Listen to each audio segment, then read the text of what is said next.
Bizarre Brain Comics.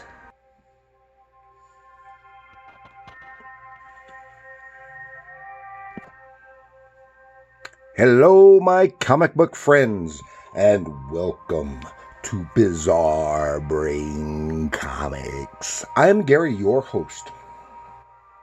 This is where I like to take a look at some older comics, talk a little bit about the characters and creators, and examine the stories and the art.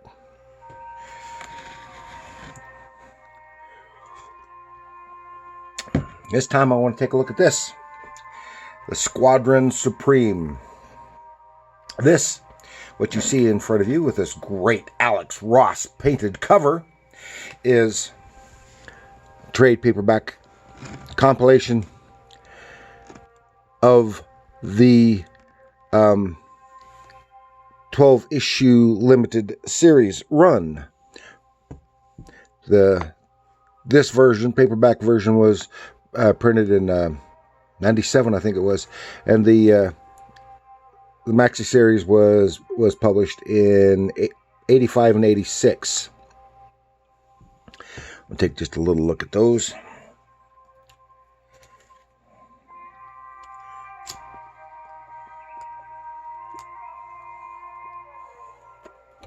I like Squadron Supreme, and you may not be that familiar with them. I don't know. But this is Squadron Supreme from 12-issue maxi series from 1985 and 86 from Marvel. It is a superhero team published by Marvel. And the original team was created by Roy Thomas and John Buscema. It's derived from an altered form from the supervillain team of the Squadron Sinister. And this team is a rough analog to DC's Justice League of America. And Squadron Supreme does not take place on the main Marvel universe of 616. This takes place on Earth 712.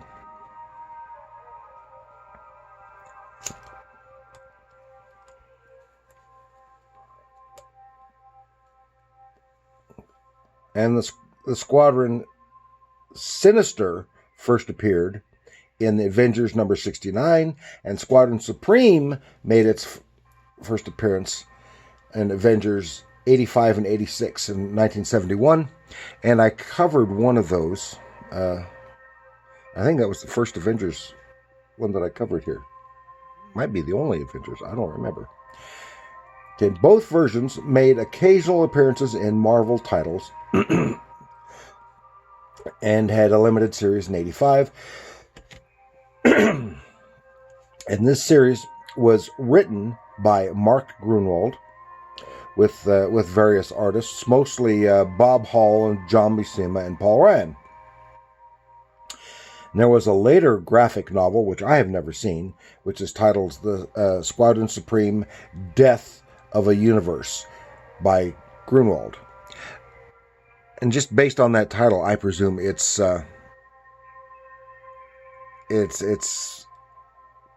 kind of loosely inspired by the Crisis on Infinite Earths. I take it. I don't know because I've never seen it. In 2003, the Squadron Supreme was reimagined in the title Supreme Power from Marvel's mature imprint of Max. I remember seeing them, and I think I might have one or two issues that I don't even remember reading. And then another version appeared in 2015, which I've never seen it at all.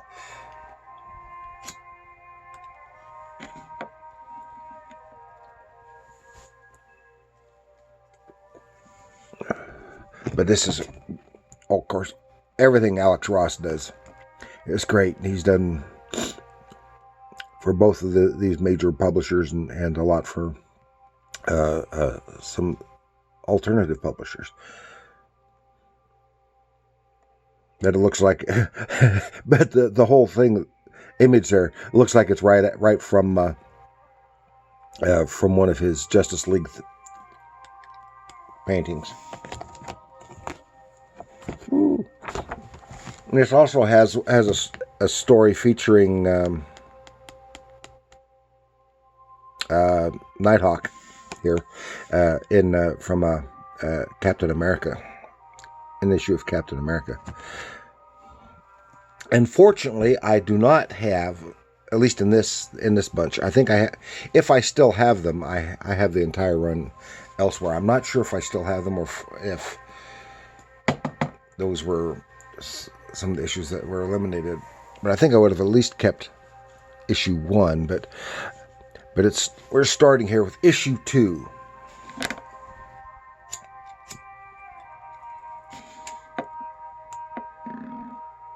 If you dare attack Earth now, in its darkest hour, Scarlet Centurion, I'll kill you with my bare hands. Yeah, and it's Hyperion. He is the analog to Superman.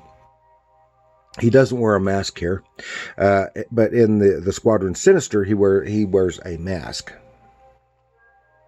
And from what I gather, Squadron Sinister is from another universe entirely. So it's like the evil version of the Squadron Supreme, kind of like the Earth 3 characters that are evil versions of the Earth 1 Justice League characters from the old DC comics. And this is basically like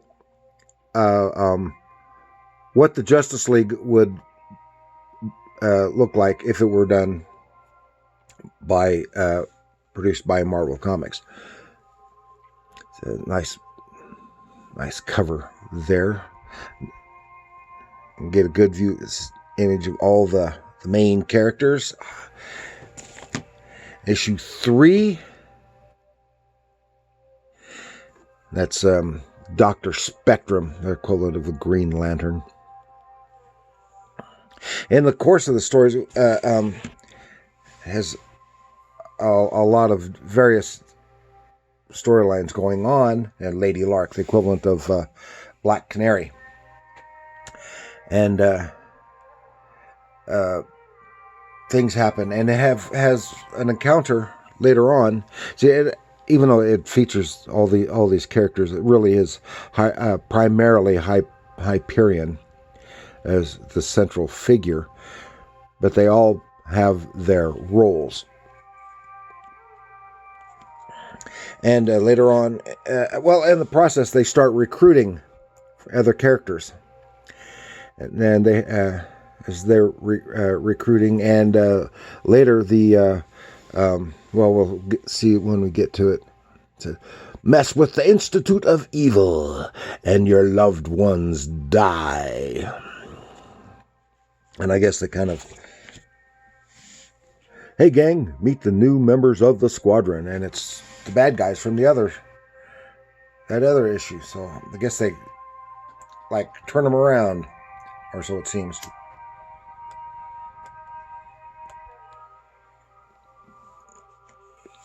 It's Hyperion.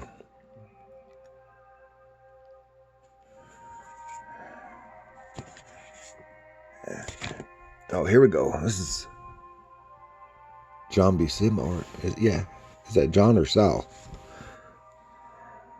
It just says Buscema. Yeah, this is John Buscema. For the love of Power Princess, you must die. Now, along in here, here it is.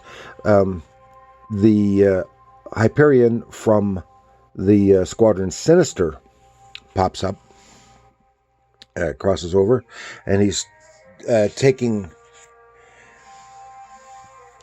this universe's secretly taking his place, and then they have a conflict. So you got Hyperion versus Hyperion to the death.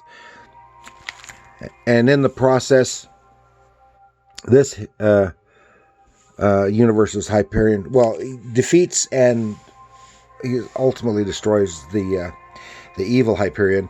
But in the process, he is injured as something happens with his eyes, and he doesn't have all his vision powers, and he can't. His eyes are sensitive to light and such. So then they caught in the quagmire. They come up with some special goggles for him. So he has these glasses that he's wearing all the time. That's issue 10. Issue 11. Blue Eagle at the mercy of Nighthawk's renegades. Yeah, Nighthawk is like taking over in there. All the new recruits, plus Nighthawk, who is their equivalent of Batman, turn against the regular squad members.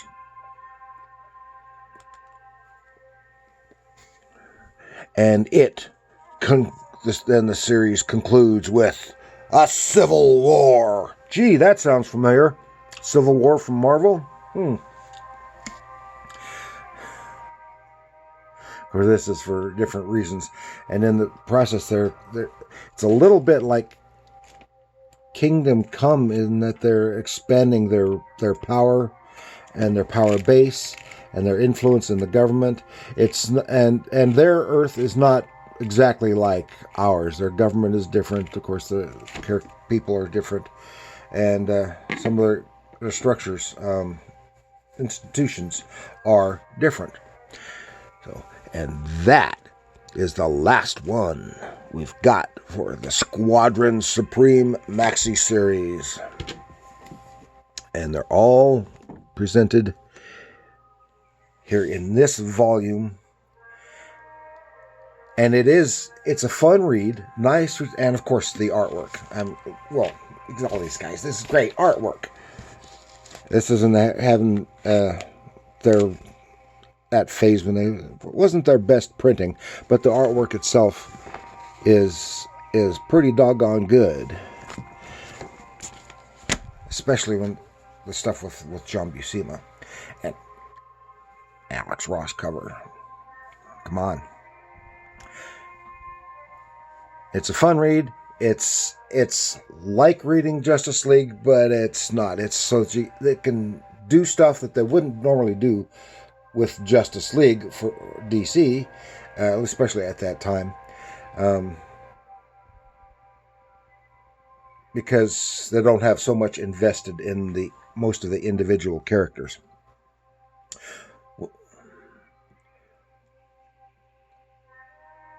So that's what I've got for you this time.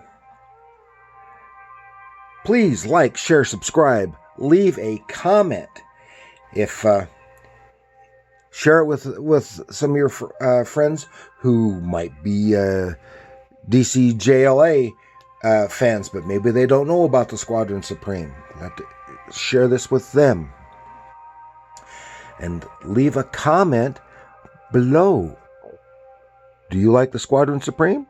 Do you like the Justice League? Do you like the Avengers? Because these guys have gone up against the Avengers. So, and what about this artwork? And remember, always remember, especially if it's done by Alex Ross, comics are art.